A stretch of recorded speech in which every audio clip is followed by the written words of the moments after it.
கனமழையால் உயிரிழந்தவர்களுக்கு நம்முடைய முதலமைச்சர் அவர்கள் அந்த குடும்பங்களுக்கு நிவாரணத் தொகை அறிவிச்சிருக்காங்க. அதில் 21 பேர் இப்போது திருநெல்வேலி மாவட்டத்தில் மட்டும் உயர்ந்திருப்பாங்க. இந்த சர்வேல தெரியப்பட்ட ஆய்வில் குறைந்த விலை நிறைந்த தரம் தங்கள் தேவைகள் அனைத்தும் ஒரே இடத்தில் ஜெயச்சந்திரன் டெக்ஸ்டைல்ஸ்.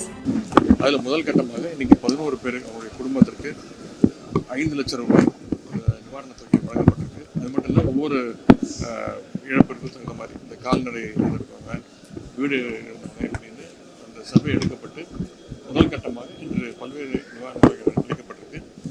கண்டிப்பாக விரைவில் அனைத்து நிவாரண உதவிகளும் வழங்கப்படும்.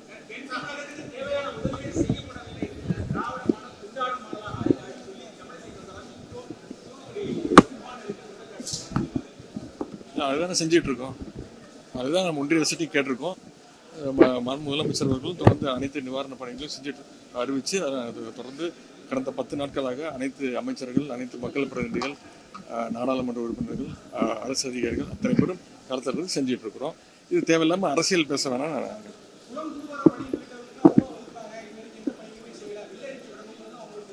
கண்டிப்பாக எல்லா பணிகளும் செய்யப்பட்டு தான் இருக்குது. அது அரசியல் காரணமாக அவங்க பேசிகிட்டு இருக்காங்க. அனைத்து விதமான பணிகளும் தொடர்ந்து செஞ்சு தான் இருக்கோம். இது கிட்டத்தட்ட ஒரு வரலாறுக்கான 100 வருஷத்துக்கு பிறகு இவ்வளோ பெரிய மழை பெஞ்சிருக்கு. அதனால இதை மக்கள் இது புரிஞ்சுப்பாங்க.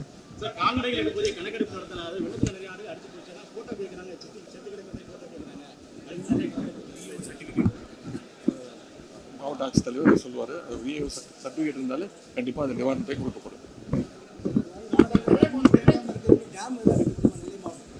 இல்லை இதெல்லாம் சம்பந்தப்பட்ட சொல்லுவாங்க.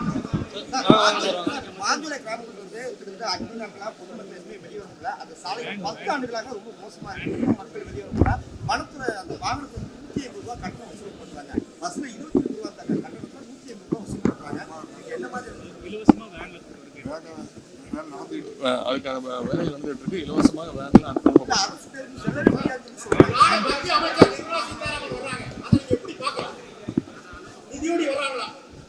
அவங்க இப்போ முதல்ல பேரிடர் இல்லைன்னாங்க. இப்போ பேரிடர் பார்க்கறதுக்காக என்ன பாதிப்பு இருக்குன்னு பார்க்க வராங்க. கண்டிப்பாக பார்த்துட்டு தகுந்த நிதியை கொடுப்பாங்க. அதேமாதிரி ஒன்றிய பிரதமர் அவர்கள் முதலமைச்சருக்கு தொலைபேசியில் அழைச்சி பேசியிருக்கிறாங்க. முதலமைச்சர் அவர்களும் வேண்டுகோள் வச்சிருக்கிறாங்க. இவ்வளோ பெரிய பேரிடருக்கு இந்த தகுந்த நிதியை கொடுங்க, எவ்வளோ பாதிப்பு இருக்கோ அதை நிதியை கொடுங்கன்னு சொல்லியிருக்காங்க. எனவே ஒன்றிய நிதியமைச்சர் பார்த்துட்டு அந்த தகுந்த நிதியை கொடுப்பாங்கன்னு நம்புறோம். குறைந்த விலை நிறைந்த தரம் தங்கள் தேவைகள் அனைத்தும் ஒரே இடத்தில் ஜெயச்சந்திரன் டெக்ஸ்டைல்ஸ்.